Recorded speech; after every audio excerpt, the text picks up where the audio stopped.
முன்னாடி டீ கடையில் உட்காந்து பேசிகிட்டு இருந்த நம்ம அரசியலில் இப்போ சோஷியல் மீடியாவில் நாம் பேசியாகும்.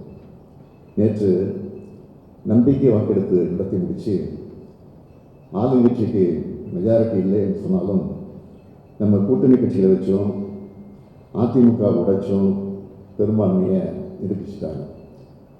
அதிமுக ஆட்கள் எப்படி நடந்துக்குவாங்கன்னு சொல்லவே தேவையில்லை. இந்த நிலைமையில் அடுத்து என்ன நடக்கும்னு உறுதியாக சொல்லவே முடியாது. நம்மை பொறுத்தவரை சட்டமன்றத்தில் முறையான திறமையான கட்சியாக நாம் செயல்படுறோம். நம்ம அரசியல் எப்படி இருக்கணும்னு கடந்த 5 ஆண்டுகள் நாம் உருவாக்குற திட்டங்களை எல்லாம் தொடர்ந்து செயல்பட வைக்கணும். நாம் தொடங்கிய உட்கட்டமைப்பு பணிகள் அது குறித்த காலத்தில் முடிக்கிற வரைக்கும் நம்ம அழுத்தம் கொடுத்துக்கிட்டே இருக்கணும். நம்ம சட்டமன்ற உறுப்பினர்கள் ஆதாரங்களோட புள்ளி விவரங்களோட ஷார்ப்பாக பேச சொல்லிட்டு இருக்கிறேன். வெற்றியோ தோல்வியோ எல்லாரும் வாக்காளரை சந்தித்து நன்றி சொல்லவும் சொல்லியிருந்தேன். இன்னும் அதை முழுசாக செஞ்சு முடிக்காதவர்களே முடிக்க சொல்லுங்கள். நாம் மக்கள் கூடவே இருக்கணும். விரைவில் கட்சியை சீரமைச்சு புது எனர்ஜியை கொடுப்போம். இனிமேல் ரொம்ப கவனமாக எல்லா விஷயங்களையும் செய்யணும்.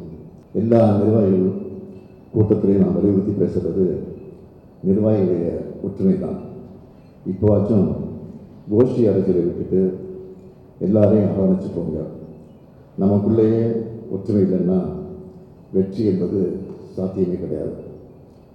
நம்ம கட்சி வீக்காக இருக்கும் பகுதியை பாருங்கள். அங்கே நிர்வாகிகளும் மோதல் இருக்கும். நம்ம கட்சி தோற்ற தொகுதியிலையும் நிர்வாகிகள் ஒற்றுமை இல்லாமல் இருக்கும். அதையெல்லாம் நீங்களே நேரில் போய் கவனித்து சரி செய்வீங்க.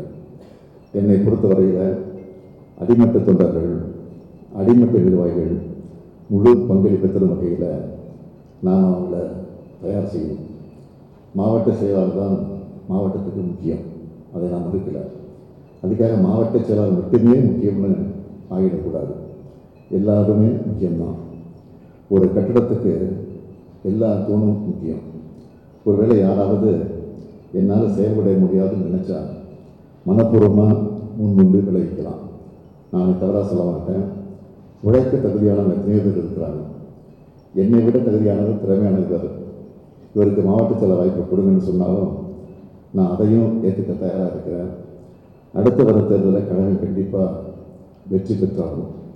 குறி வச்சு களப்பணியாற்றினா நிச்சயம் வெற்றி பெறுவோம். அந்த நம்பிக்கை எனக்கு இருக்குது.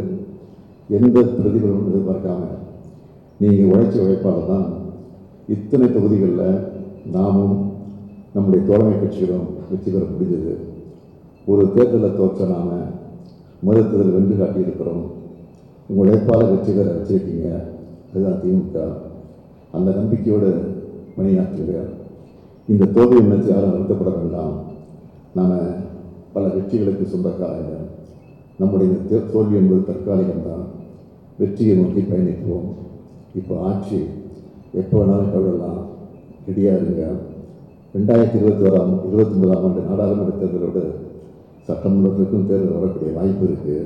திட்டமிடுவோம், தீவிரமாக உழைப்போம், மீண்டும் வருவோம், மீண்டும் வெற்றி பெறுவோம். நன்றி, வணக்கம். 2.88 கோடிக்கும் அதிகமான மக்களின் உள்ளங்களை வென்ற தந்தி டிவியின் டிஜிட்டல் தளங்கள். 1.30 கோடி யூடியூப் சப்ஸ்கிரைபர்ஸ், 48 லட்சம் ஃபேஸ்புக் ஃபாலோவர்ஸ், 31 லட்சம் இன்ஸ்டாகிராம் ஃபாலோவர்ஸ், 23 லட்சம் எக்ஸ் ஃபாலோயர்ஸ், 11 லட்சம் தந்தி ஆப் டவுன்லோட்ஸ், 30 லட்சம் வெப்சைட் மந்த்லி ஆக்டிவ் யூசர்ஸ், 15 லட்சம் வாட்ஸ்அப் ஃபாலோவர்ஸ். அசுரபலம் கொண்ட எங்கள் டிஜிட்டல் கரங்களில் உங்கள் விளம்பரங்களை சேர்க்க வாட்ஸ்அப் பண்ணுங்க. 8939888838. Email advtanditv@dttv.in.